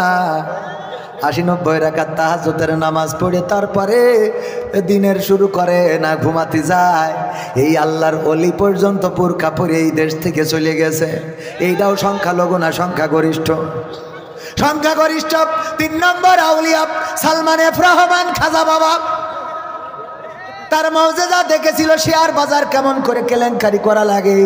শেয়ার বাজার লুট করে হাজার হাজার মানুষের রাস্তায় নামিয়েছিল। এটা ছিল তার একটা অন্যতম মৌজেজা। কি যে যায় মৌজেজা, কেমন করে মানুষরা ফকির বানাইতে হয়। আমরা কিছু গান কালেকশনের সময় বলি, আমার মনে হয় এটা উল্টো বলা উচিত। যেমন অনেকেই বলে কি জানো, সকালবেলার নদীর কুল ভাঙে ও কুল গড়ে, এই তো নদীর খেলা, সকালবেলার ধনী তুমি ফকির সন্ধ্যাবেলা। আমি বলি এইটা এরকম বলা দরকার ছিল, নদীর কুল ভাঙে ও কুল গড়ে, এই তো নদীর খেলা, সকালবেলা ফকির তুমি ধনী সন্ধ্যাবেলা। আমরা খালি নেগেটিভ বলা শিখেছি। কি শিখেছি? নেগেটিভ। আমাদের পজিটিভ আসে না কেন? আমরা আরো আছে বলে যে দিয়ে ধন বোঝে মন কেড়ে নিতে কতক্ষণ। আর আমি বলি না, এটা বলার দরকার নাই, বরং বলেন নিয়ে ধন বোঝে মন ফেরত দিতে কতক্ষণ। ফেরত দেওয়ার ক্ষমতা আছে কার? নিয়ে ধান বোঝে মন, ফেরত দিতে কতক্ষণ? আমার বাবা মারা যাওয়ার পরে অভাবের তাড়নায় 3 বিঘা জমি বিক্রি করেছিলাম সংসার চালাতে। আমি না, মানে আমার মা সংসার চালাইতে, আমরা তো ছোট ছিলাম। আজ থেকে 23 বছর আগের ঘটনা বলছি। আর আল্লাহ রাব্বুল আলামিন ওই ধন সম্পদ বিপদে মুসিবতে ফেলেছেন। আর এখন যেটা করতেছেন, প্রায় প্রতি মাসে 2-1 বিঘে করে আল্লাহ কিনাস।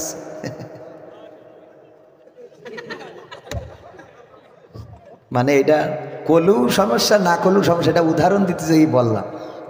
দেয়ার মালিককে, মানে এই যে বলবেন হুজুর এত টাকা কন্তে আসে রে, আসে রে, আসে। ঝামেলা আছে না নাই? ও আমার ভাইয়েরা, এটা উদাহরণ দিতে যেয়ে বললাম আল্লাহ রাব্বুল আলামিন দিতে পারে না, পারে না। ওই যে স্বপ্নের কথা বলছিলাম, ছোটবেলায় বলতাম মাস্টার হব, শিক্ষক হব। আমার বাবা ছিলেন টিচার, আমিও টিচার হতে চাইতাম। কিন্তু বাবা মারা যাওয়ার পরে সব স্বপ্ন, আমার বাড়ির পাশ দিয়ে কপোতাক্ষ নদ বেয়ে চলে, কপোতাক্ষ নদীতে সকল স্বপ্ন যেন স্রোতে ভেসে চলে গিয়েছিল। কারণ যেই সংসারে শুধুমাত্র বাবা থাকে উপার্জনক্ষম ব্যক্তি, ওই সংসারে বাবা মেরে মারা গেলে তারাই বোঝে এই সংসারের যন্ত্রণা কতটুকু। ঠিক না বেঠে? ওগো আমার ভাইরা, তারপরে আল্লাহ রাব্বুল আলামিন কোথায় নিয়ে আসলেন? আকিজ কলেজের টিচার হিসাবে আল্লাহ আমাকে এখন শিক্ষকতা করাচ্ছেন। এরপরে শুধু তাই নয়, ঠিকানা তানজিমুল কোরআন ক্যাডেট মাদ্রাসা বলে একটা মাদ্রাসা প্রতিষ্ঠিত করেছি। সেই মাদ্রাসার আবার প্রতিষ্ঠাতা প্রিন্সিপাল আল্লাহ রাব্বুল আলামিন আপনাদের এই অধম ভাইকে করেছেন। ওগো আমার ভাইয়েরা, শুধু তাই নয়, এখন গোটা বাংলাদেশে আলেম ওলামা থেকে শুরু করে আল্লাহ রাব্বুল আলামিন সব মানুষের কাছে পরিচয় করিয়েছেন। কারণ চাইতাম কার কাছে? কার কাছে?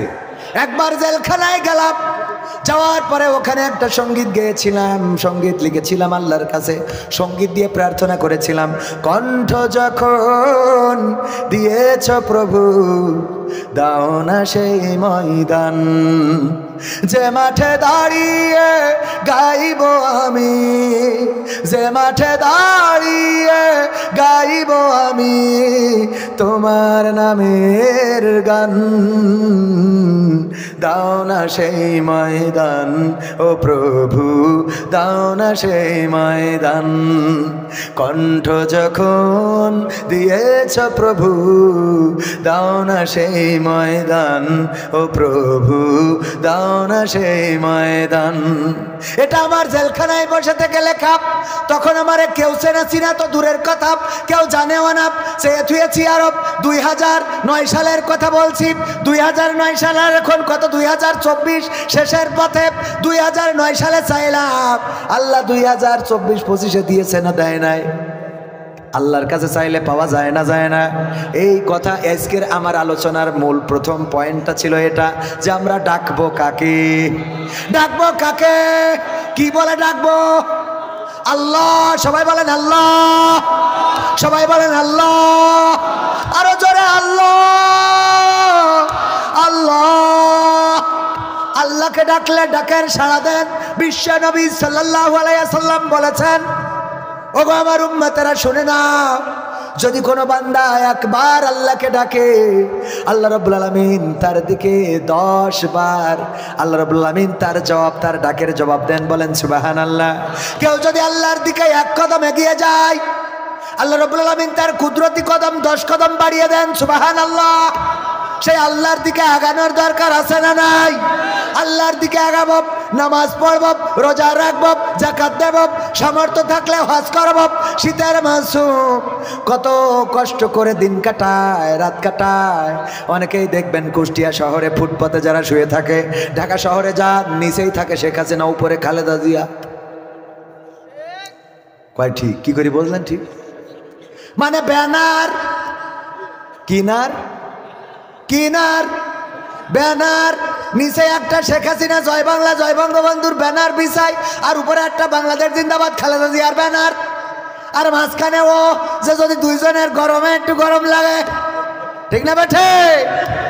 এই ব্যানার ঢাকা শহরে যারা যায় তারা জানে রে কত কষ্ট করে। দেখেন কমলাপুর রেল স্টেশনে যান, কমলাপুর রেল স্টেশনে যান, সেখানে দেখেন গাবতলিতে যান বাস স্ট্যান্ডে, সেখানে দেখেন আপনার কুষ্টিয়াও থাকতে পারে, যশোরেও থাকতে পারে। অনাথ অসহায়, শীতের দিন, পায়ে জুতা নাই, জুতা কিনে দেবেন। যদি পায়ে জুতা থাকে তাইলে আরেক জোড়া কিনে দেবেন, বাড়ি যেন মেজের পরে পরে।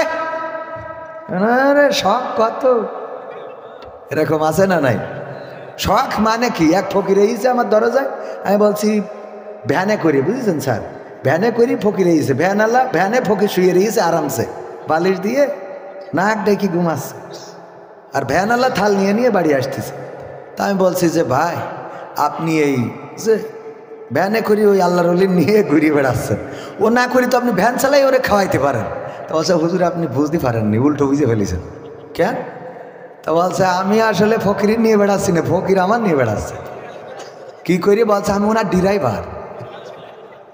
বলছে আমি ওর ড্রাইভার, আমার মাসে একটা বেতন দেয়, ওই তাই ওই ওনার ভ্যান, ওই মাইক সব ওনার, মানে মাইকও লাগাই রেখেছে, কারণ ওর ঘুমোতে হবে তো, ও অত বলার সময় পায় না, সবসময় মাইকে রেকর্ডিং করে রেখেছে। আল্লাহর রাস্তায় দান করো গো, দান করো গো, দান করো এই কালে, দান করিলে পরো কালে আমার খাবা, মানে একভাবে মনে করেন রেকর্ডিং করে রেখেছে আর কি, সুর দিয়ে দিয়ে।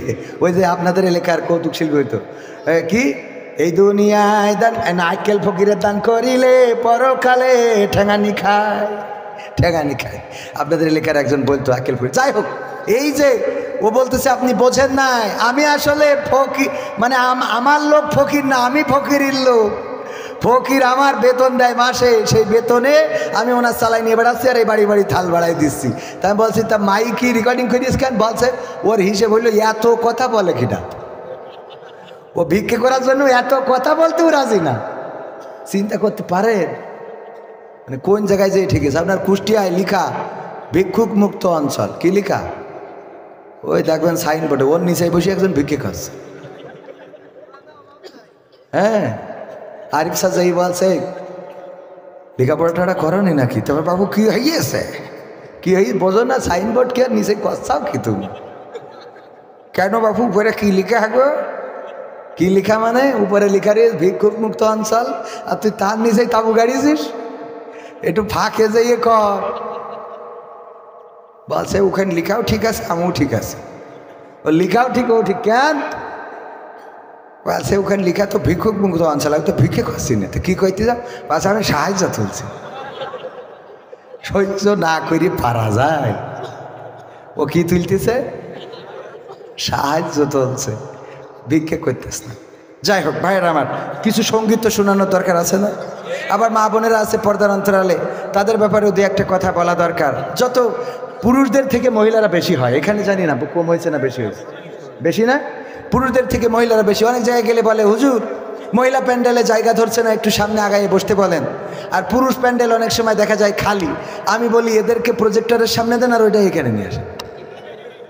কারণ এত পুরুষ যদি এই জায়গায় না ভরতে পারে, ওরা যদি প্যান্ডেল ভরে ফেলে, তাহলে ওরা সামনে আসুক। তো মা বোনেরা, তাদের ব্যাপারেও দু একটা নসিহা করা দরকার। কারণ এই সমাজে অনেক ফিতনা বাড়ছে, আর এই ফিতনার অন্যতম কারণ হলো নারী। ঠিক না বে ঠিক?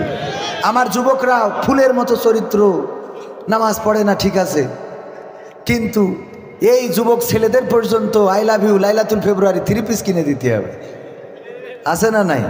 না হলে তোর বাদ দিয়ে মাস্টারের ছেলের সাথে। হ্যাঁ হ্যাঁ হ্যাঁ স্যার কথা, হ্যাঁ দরকার হলে মাস্টারের সাথে যাব। আল্লাহ কবুল করুন। এই সব জায়গায় কবুল করতে হয় না স্যার। মোটে পিঠ বাঁচছে না, যে হুজুরগের খাওয়াই যদি এই কথা বাড়ি যে চাইবে না, যে এই হুজুর নিয়ে আইসাও যে তোমার আর একটা বিয়ের ব্যবস্থা করতে কয়, খাওয়ালাম এই হুজুরই, আগে জানলে 20 মাখাই দিতাম। ঠিক না বেটে? ওগো আমার মায়েরা, আল্লাহ রাব্বুল আলামিন বললেন ওয়াকারনা ফি বুয়ুতিকুন্না ওয়ালা তাবাররাজনা তাবাররুজাল জাহিলিয়াতিল উলা। ওগো নারীরা, পর্দার মধ্যে থাকো, জাহিলি যুগের মেয়েদের মতো সেজে গুজে নিজেদেরকে প্রদর্শন করে বেড়ায়ও না। কথাটা কার? কথাটা কার? অথচ আমার মা বোনরা সাজার জন্য এই বিউটি পার্লার কে দিয়েছে? বিউটি পার্লার আছে না নাই? উন্নয়নের একটা অংশ ঘরে ঘরে বিউটি পার্লার। আর এই বিউটি পার্লারে সাজায়ে গুছায়ে আলকাতরা বেগম পরিমণি হয়ে যায়। বিয়ে করলো, বিয়ে করার আগে ওই বিউটি পার্লারের সাজা গুজা বোঝে নাই। বিয়ে যেদিন করলো বাসর রাতি ওই ঘুমটা উল্টে দেখে, ওরে আল্লাহ, এ তো জান্নাত থেকে হুর ধরে নিয়ে আসিছি, কত সুন্দর। আল্লাহ আল্লাহ, আমার চেহারা তো অত ভালো না, আল্লাহ তুমি মিলাই দিছাও। আরো 2 রাকাত নামাজ বেশি পড়লো, 2 রাকাত পড়তে যেয়ে ভুল করে 3 রাকাত পড়ি, 2 রাকাত পড়ি মনে করছে 1 রাকাত মনে হয় কম হয়ে গেছে। মানে বড় তো ঘরে মনে করছে 1 রাকাত কম পড়ি বলিস, মানে 3 রাকাত পড়ি বসে রইস নফল নামাজ। এত আনন্দ আনন্দ আনন্দ। সেই আনন্দের পরের দিন কুষ্টিয়ায় যেয়েছে বিউটি পার্লার থেকে ওর বউকে সাজিয়েছিল। ওই বিউটি পার্লারে যেয়ে বলছে, ভাই গতকাল বেগম রোকেয়া বেগম হাওয়া সকিনা আবেদা জবেদা ওইটা কি আপনি সাজাই দিয়েছিলেন? বলছে হ্যাঁ, গতকাল বিয়েল বলছেন। তারপর তো কি মনে করে আসলেন? এই যে iPhone 16 pro max 16 pro max আপনার জন্য নিয়ে আসিছি। আল্লাহ বলছে এই রাম বর জীবনে পাইনি এত আনন্দ। আল্লাহ তুমি নে খায়াত দাও, এত বড় ভালো মানুষ আল্লাহ তার বউরে সাজাই দিলাম আমার জন্য, আইফোন প্রো 16 প্রো ম্যাক্স দিল। আল্লাহ এই লোকটারে তুমি আরো 3টে বিয়ে করাও। দোয়া আছে না নাই? মোড়ক খুলে দেখে ওর মধ্যে নোকিয়া 1100 গাডার মারা, নোকিয়া 1100 লিখা রয়েছে, এখন কেমন লাগে? কথা কি বোঝা গেছে? তার মানে কালকে তুই যেইটারে সাজাই দিছিস ওইটা তো আমি 16 প্রো ম্যাক্স মনে করি বাড়ি বাসর রাত কাটালাম। সকালবেলা ওয়াশরুম থেকে বেরোই দেখি 1100 গাডার মারা। কথা কি বোঝা গেছে? এক গোসল, মানে আপনি তো বুঝবেন না, ইয়াংরা বলছে এক গোসলে সব শেষ, এক গোসলে সব ধুয়ে গেছে। সিরকুটি লিখে দিয়েছে, দেখ আইফোন 16 প্রো ম্যাক্সের মধ্যে 1100 পেয়ে তোর কেমন লাগলো গাডার মারা? আমার কালকে তুই সাজাই গুছাইয়ে যা দিছিস, এক গোসলের পরে দেখলাম তোরটাই তো গাডার মারারে তো কোনো বাটনেও কাজ করে না।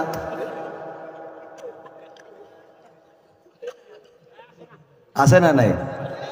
ওগো আমার ভাইয়েরা, একদিক বলতে গেলে আর একদিক থেমে যায়, সময়ের মধ্যে শেষ করব। ওই যে বলছিলাম সংখ্যালঘু নাকি সংখ্যাগরিষ্ঠ নির্যাতন হচ্ছে, 3 নম্বর আউলিয়ার কথা বলেছিলাম, সালমান এফ রহমান মৌজেজা দেখাইছিল। 4 নম্বর আউলিয়া হলো ওবায়দুল কাদের হাফিজাহুল্লাহ। এই আউলিয়াও টুপি পরে না, লম্বা টুপি, সামনের তে পিছন থেকে লম্বা টান টেনে সেই টুপি এই পরা আল্লাহর ওলিও বাংলাদেশে রাখলাম না।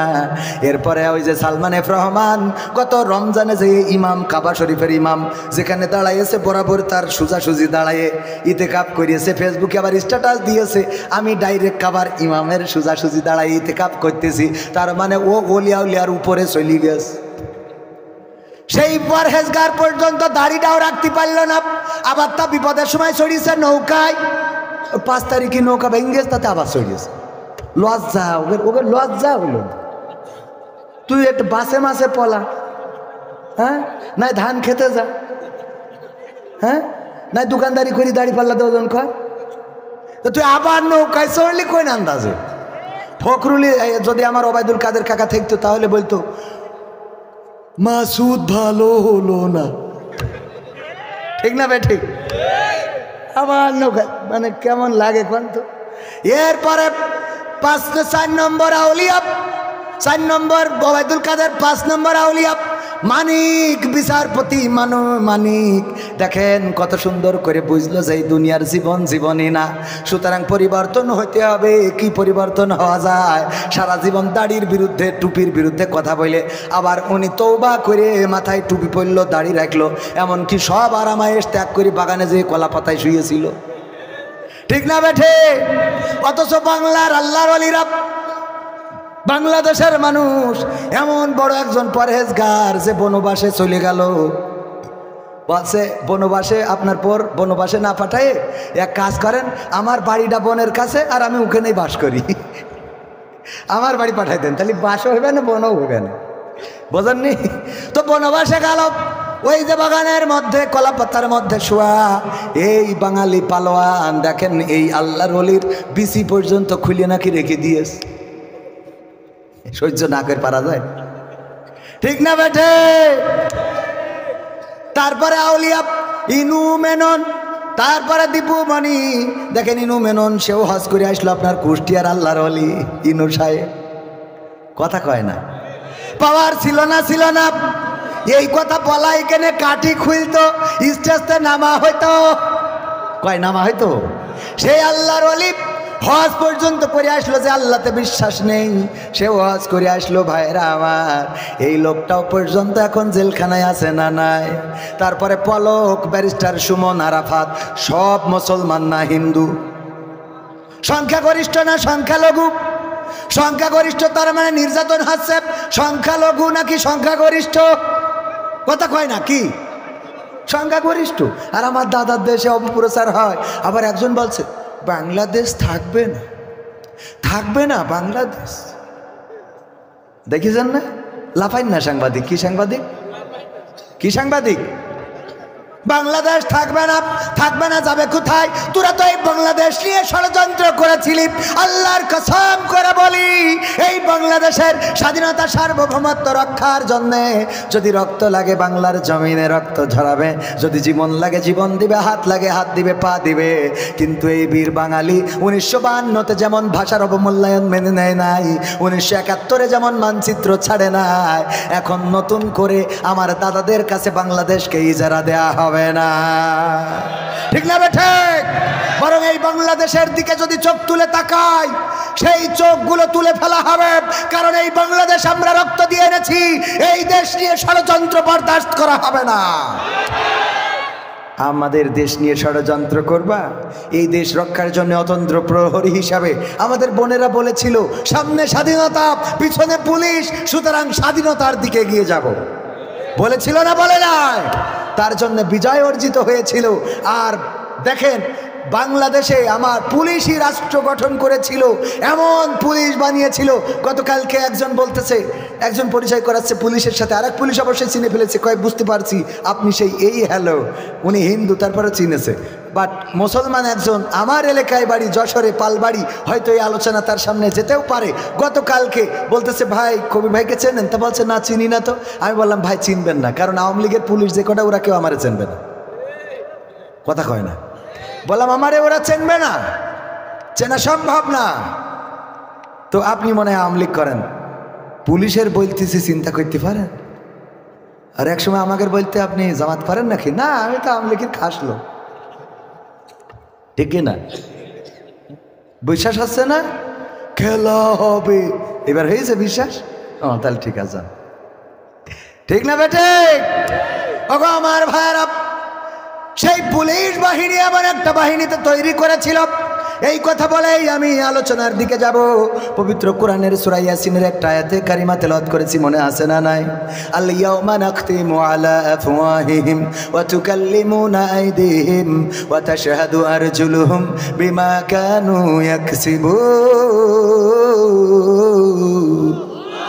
আমার আল্লাহ বলছেন, ওগো আমার বান্দারা শুনে নাও, ওগো আমার খোরদর্শা দোয়াবাসী শুনে নাও, ওগো আরিফ স্যার শুনে নাও, ওগো মাহফিলের সভাপতি শুনে নাও, ওগো শ্রোতারা শুনে নাও। ওই পরকালের ময়দানে আমি তোমাদের মুখে আটা লাগিয়ে দেব, তোমাদের হাতের জবান খুলে দেব, তোমাদের পা আমার সাথে কথা বলবে।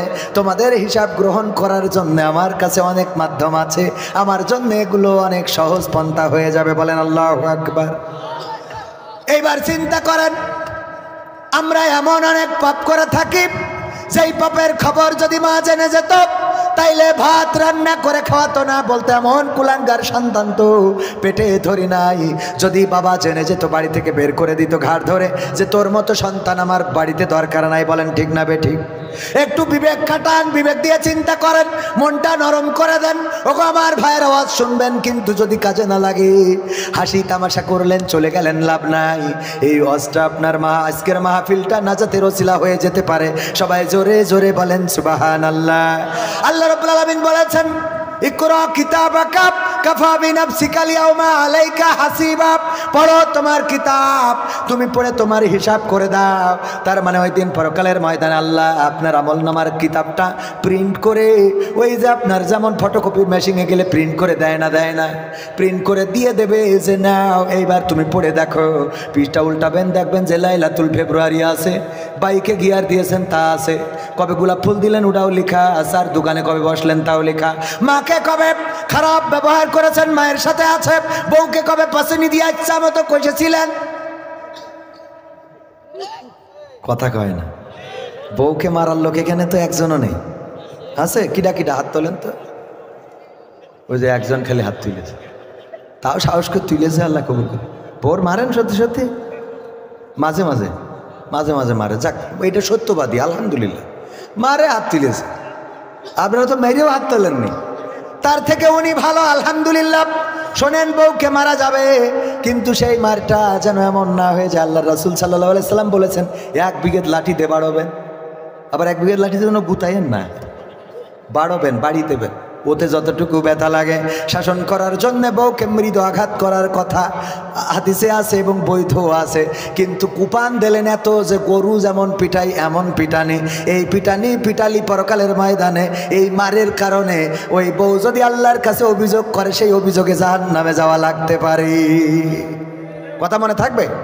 হুজুর, আমার মা বোনেরা বলছে হুজুর এই ওয়াজ আর একটু করেন, ওরা তো মাইরে মাইরে তোলে না, আছে না নাই? আছে মানে কি, নিজেরা ভালো মানুষ না, স্ত্রী যদি নামাজ না পড়ে স্বামী জাহান্নামে যাবে। এই ওয়াজ শোনার পরে খরিদ সাধু আর এক মুসাল্লি তো না, এক শ্রোতা যে বলছে এই বউ ওঠ, বলছে কে? বলছে তোর নামাজ পড়তে হবে। কে? তা বলছে হুজুর বলে যদি স্ত্রীরা নামাজ না পড়ে তাহলে স্বামী জাহান্নামে যাবে। তো অসুবিধা কি? এই অসুবিধা কি মানে? তুই আমার বউ, তুই নামাজ পড়বি না এর জন্য আমি জাহান্নামে যাব? তোর এত বড় সাহস? হ্যাঁ, ওঠ। তা বলছে নামাজ তো তুমিও পড়ো না। তা বলছে আমি পড়িনি, ঠিক আছে, আমার জন্য আমি জাহান্নামে যাব, তোর জন্য যাবো কেন? আমার জন্য আমি জাহান্নামে যাব, কিন্তু তোমার জন্য যাবো না। ওঠ। বলছে শীতি কোন পাগলের রস শুনিস হবে, কালকেতে পড়। কে আর কালকে আজকে তো ওঠ। এই শীতি জোর করে উঠায় এইবার উজু করে এসে থরথর করে কাঁপচার। বলছে বলো এখন এই রাত 1টার সময় কেন নামাজ, কয় রাকাত, কি পড়বো? বলছে যা হয় পড়। এখন যা হয় পড় কেন? বলো নিয়ত কি, কয় রাকাত, কিসের নামাজ, প্রথম বৈঠকে কি পড়বো, শেষ বৈঠকে কি পড়বো?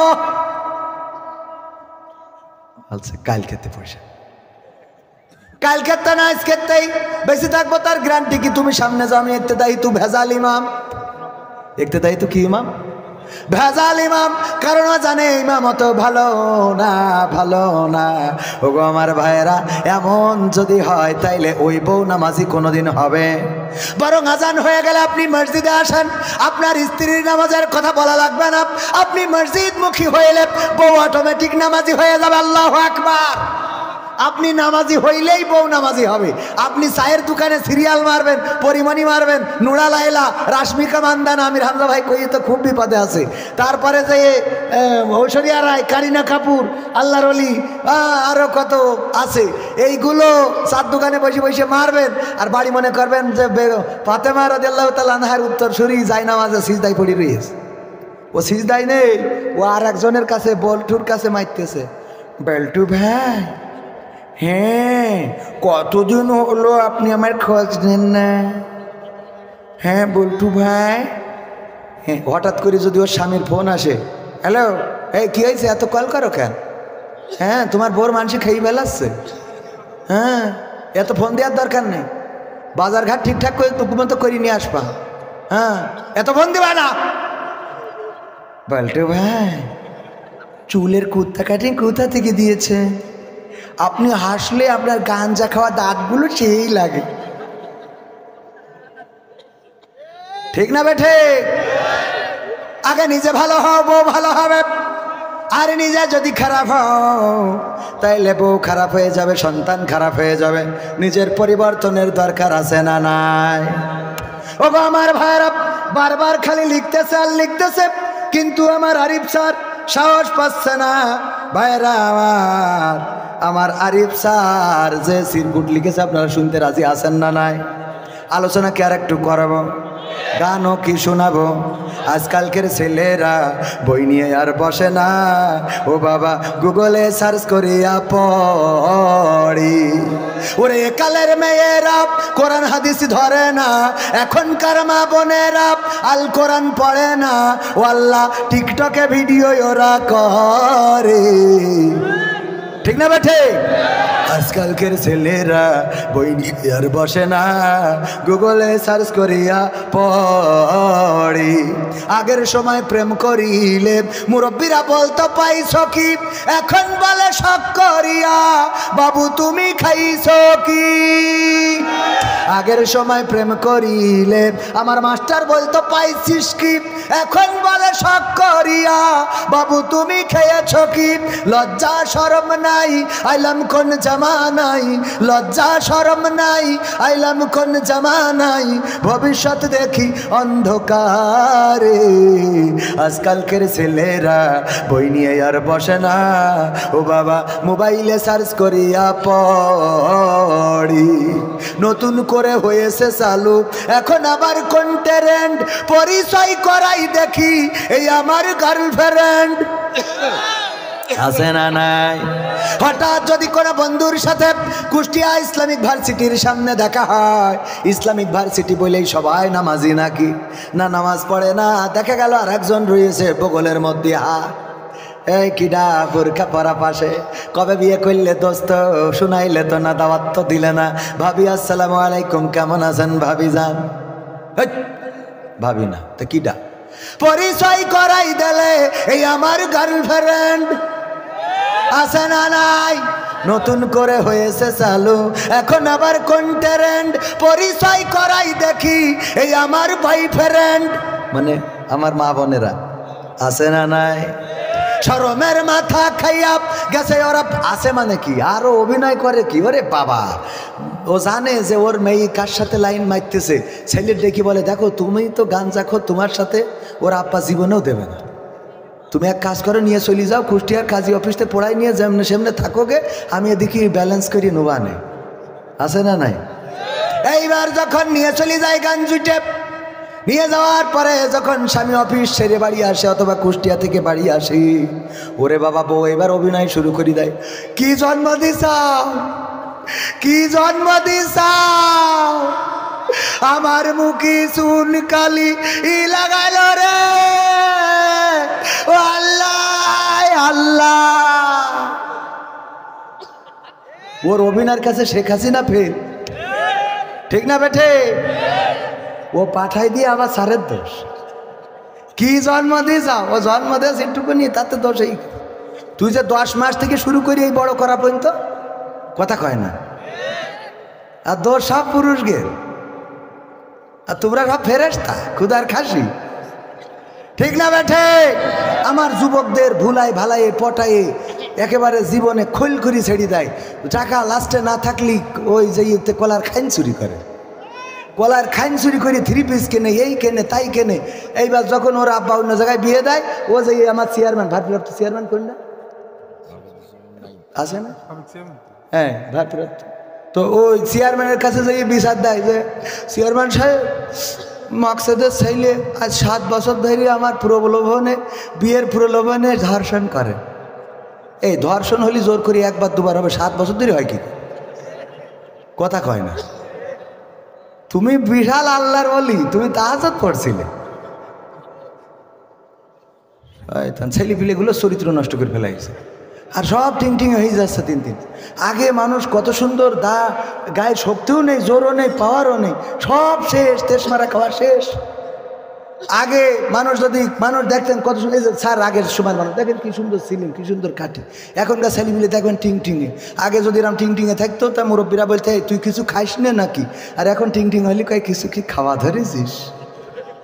ঠিক না বেটে? মাল টানো, তেজন্যি মাল এই হয়ে যাচ্ছে। আর এই সুন্দরী সুন্দরী নারীকে সব ওই সব পছন্দ, কুত্তা কাটিং চুল কেটেছে, দেখলি মনে হয় পাশায় লাথি মারি খানার মধ্যে ফেলি। ওর নাকি আবার ভালোবাসে।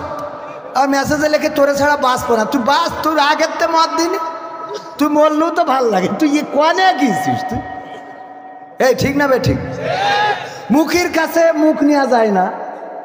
আমাদের এক স্যার বলছে যে ওর চাচা ছিল সমবয়সী, অনেকেই থাকে না চাচা সমবয়সী, তো চাচা ছিল সমবয়সী। চাচা একদিন ভাতিজার কাছে দুঃখ করে বলছে, তো চাচি আমার জীবনে কোনোদিন একটু ঠোঁটের কাছে ঠোঁট নিতে দিলে না, মানে করতে দিলে না, চুমো খাতি দিলে না।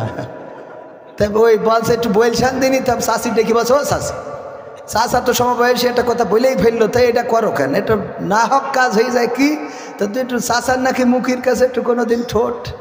তা বলছে যে শোন, বলিয়েছে যখন আমি সত্যি কথা বলে দিচ্ছি, তো চাচা বিড়ি সিগারেট খেয়ে মুখের যে অবস্থা করেছে, ওর পাশার কাছে মুখ নেবো তখন তো মুখের কাছে এত গন্ধ। আর এই গাঁজা খোরগের ভালোবাসে, আর হুজুররা মেয়ে খুঁজে পায় না। আমার বিয়ের সময় কি কম জ্বালা গেছে? সে দুঃখের কথা না বলি কেউ দেবে না।